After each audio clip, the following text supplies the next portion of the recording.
To me, the most beautiful word, and I've said this for the last couple of weeks, in the dictionary today, is the word tariff. So the last few months have been a whirlwind of announcements, threats, and reversals. Made in America has been front and center. So let's take a brief look at whether tariffs is bringing back American manufacturing. The centerpiece of my plan for a manufacturing renaissance will be a 15% made in America tax rate. You have to make it in America. So the tax rate is going down to 15% if your product is made in America, like this product is made in America. So I brought the business tax rate from 39% to 21%, the biggest decrease, biggest cut in taxes in the history of our country. And people said that that was impossible to get done, but I got it done, and I got it actually passed in Congress, so it cannot be changed easily, even though they want to change it and raise it way back up and lose all your jobs.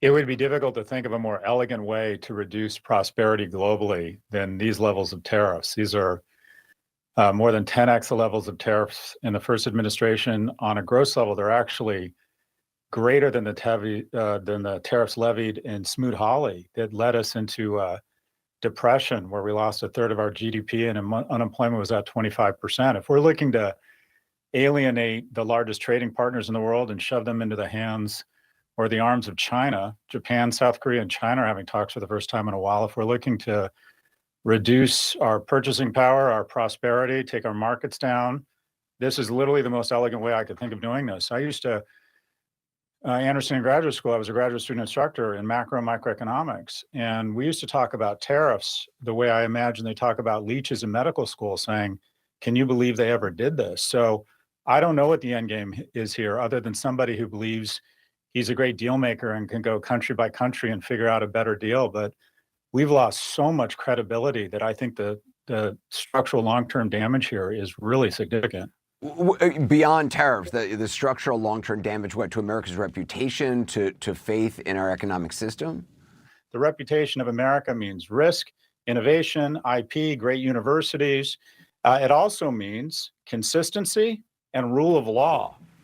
And in literally the last 10 weeks, rule of law has been thrown out the window, whether it's defying court orders or having essentially a used car sale on the White House lawn. It appears we're no longer engaging or holding up rule of law, and we seem totally inconsistent.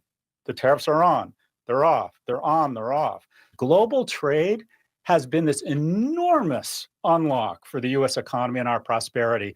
And anytime we take it down, we get especially hurt. This is the definition of stupid, is doing something that hurts yourself while hurting others. This could not be more stupid. Jesse, one of the things I cannot stand is complaints about golf. Me too. And that's not a middle finger to middle America. That's a middle finger to all these foreign countries who are trying to get on the phone and negotiate these tariffs down. But if Biden was golfing during a stock market like this, I'm sure I wouldn't say a word. You wouldn't. I would not. Now, I'm not panicking, Dana, because I'm not looking. Okay. I haven't looked at my bank account. I'm afraid. But I'm just going to be patient. And my people are going to set me up so when this thing rallies, I can say, in your face, Harold, and it will rally, because it always does. Now, Bessent, the Treasury Secretary, broke the Bank of England. That's who I want running this. He'll probably break the Bank of China. And that's what we're trying to do here. This is a 40-year problem, and we've only been at it for 4 days. Take a breath. What Lutnick is saying, American workers are not going to be screwing in little screws to iPhones. He's saying the future is robotics. He's saying the future is AI, automation, and robotics. So you're going to have this massive high-tech manufacturing sector that's going to be building cars, airplanes, data centers, and you're going to need American blue-collar workers to service these robots, build the robots, and maintain them and operate them. If we're going to have ships, if we're going to have new weapons for the next century, that's the game. And if you're saying they're going to pass this tariff onto the customer and they're going to raise prices, okay, maybe.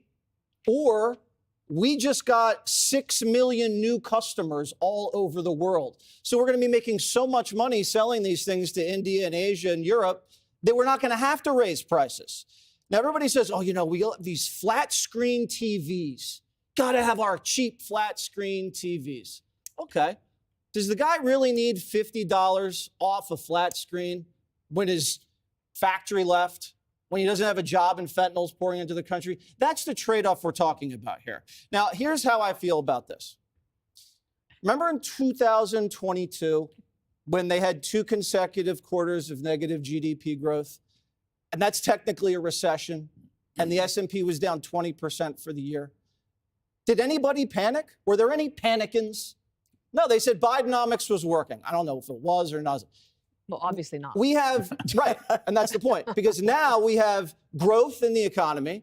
We have S&P that's only down 14%, massive amounts of private investments pouring in, and we had a massive jobs number to hit in March. So everybody stop panicking. Relax. So now you know some of the liberal and conservative talking points surrounding Trump's tariffs. Let us know your special take by commenting down below, or reach out to us at couchrescue.com with your unique argument on whether tariffs is bringing back American manufacturing.